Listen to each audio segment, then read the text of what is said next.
Good afternoon, YouTube. What's going on? It's Mesa back at it with some Destiny. So in this video, we're going to go over my top 5 legendary weapons for PvE.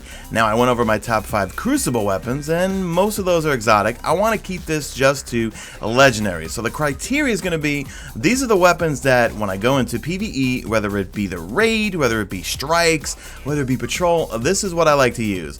And just a quick side note on, weekly heroics that we have when I'm putting this video up, where there's no burns, for me, those are the most fun, because I'm not like limited to, okay, I have to use something solar, have to use something void, or have to use something arc. I like it this week because I can pretty much play around with everything. So let's see, did things really change since Rise of Iron? Because I had my top weapons that I went into Rise of Iron with.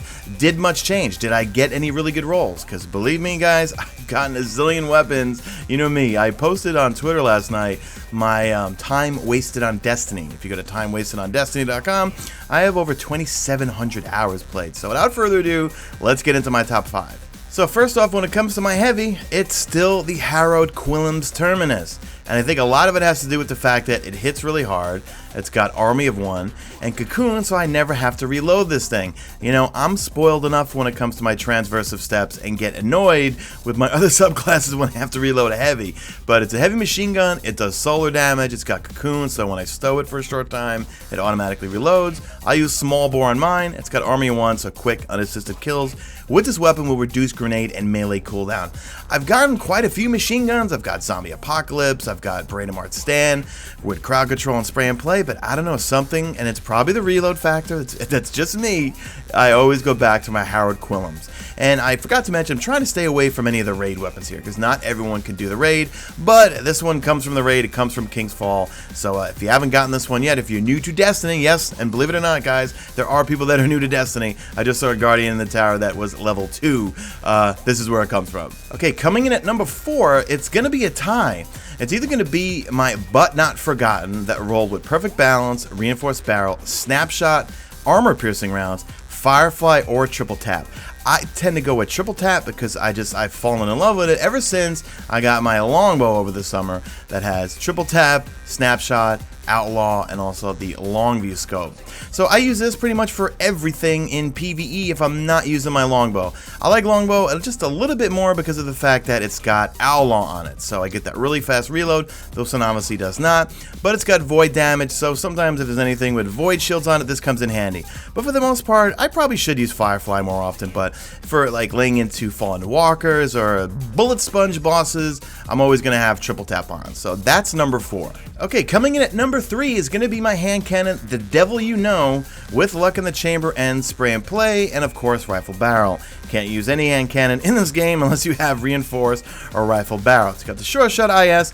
This thing is a lot of fun. I use it in the Crucible occasionally, but I'm not very good with it. I'm always going to default to my palindrome that you get from the vendor. But this is a really fun hand cannon to get. I've gotten quite a few rolls, but this one for me is perfect. When it comes to hand cannons, I need Spray and Play. I can't stand the reload. I am not a fan of reactive reload. Let me know in the comment section. I know I get into a lot of arguments with folks regarding reactive reload. I'm just not a fan of it, especially in the Crucible. I know everyone's saying in the Crucible it's so good, but rarely am I ever going to get a kill, go through the slow reload animation, and then get another kill. Same thing with PvE. Is it really going to make that much of a difference if I get a kill on a minion, reload, get some bonus damage to lay into some other adds? Probably not. I'd much rather have crowd control rather than reactive reload. So for me, having Luck in the Chamber is fun. Maybe crowd control I would substitute for that, but even then, I like Luck in the Chamber. Luck in the Chamber is awesome, and so Spray and Play. Okay, coming in at number 2, still no surprise. I've been using this for far too long. I show it every single week when I review the DIS-43 that Banshee has, and he's selling a full auto one with, I believe, perfect balance. It's not max stability here. But I love this thing for a few reasons. 1, obviously max stability. 2, it's full auto. But I also love the 57 sight. That's the one, the Soros Threat Evaluation, where it highlights enemy targets. So I like this thing.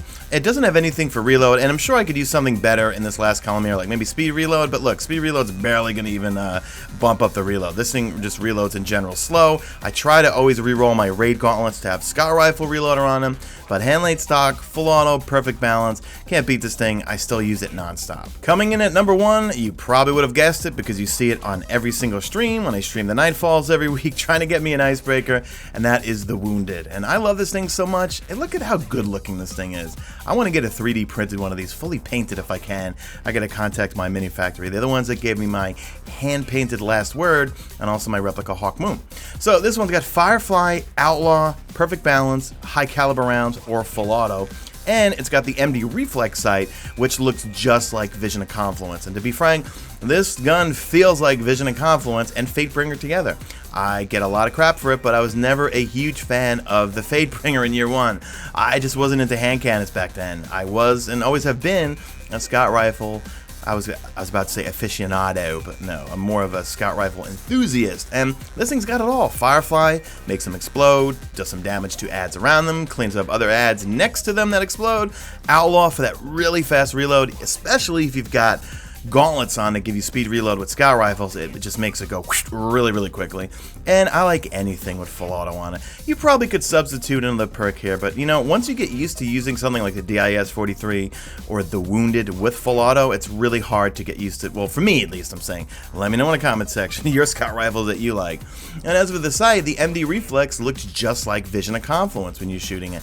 And if you know me from year one, my favorite weapon was Vision of Confluence. My loadout for everything PvE was Vision of Confluence, Efreet Spear, and the beloved Gallahorn. So that's pretty much it, guys. Let me know in the comment section, what are your top 5 weapons for PvE, whether it's Rage, Strikes, Patrol, Archon's Forge, Bounties. What do you go into PvE with? And it's a must. So that's it. Do me a favor, guys. Drop a like at this video, only if you see fit. Follow me on the Twitter at Mesa Sean. Check out my stream, usually on YouTube. And that's it. I'm out of here like Vladimir.